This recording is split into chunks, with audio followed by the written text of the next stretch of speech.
And despite the Atlantic hurricane season passing its peak during the month of September, questions continue to arise from residents on not only what they can do to secure their homes, but what's the best way to go about insuring in the event of any potential damages. In this latest installation of our hurricane preparedness series, our Amajal Knowles sits down with Vice President of Claims at J.S. Johnson, Edward Albury. With the Atlantic hurricane season being in full swing, there are many pressing questions from concerned homeowners on what they can do to be prepared for any potential storm.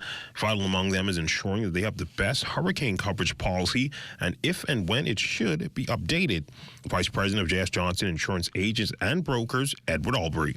Optimally, you would want to make sure that your sums insured mirror the value of your property.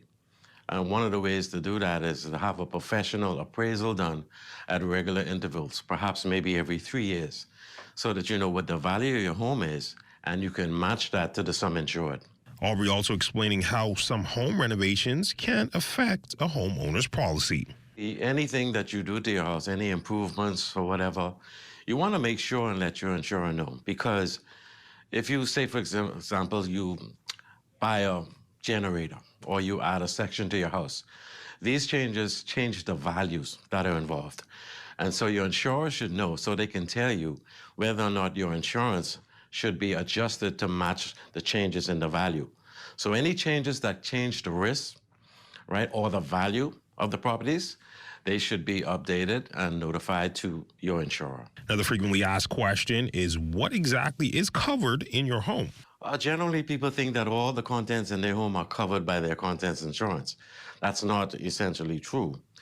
We all know that motor cars, trailers, caravans, motorcycles, boats, we know those things are not covered under your contents, but you may have parts or accessories for those items in your home. They are not considered contents under your home and contents and policy. Now, in regards to something persons may not know as far as a moratorium on purchasing coverage just ahead of a potential storm. The basis for that is the premium that you pay goes into a pool, right? And everybody pays a premium into the pool to meet the losses of the few.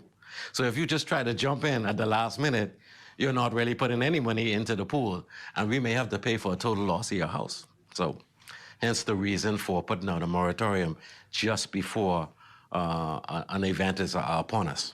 Now, stay tuned into the ZNS Bahamas social media pages for insightful hurricane-related tips to help you stay prepared this season. For the Bahamas Tonight, I'm Amajal Knowles.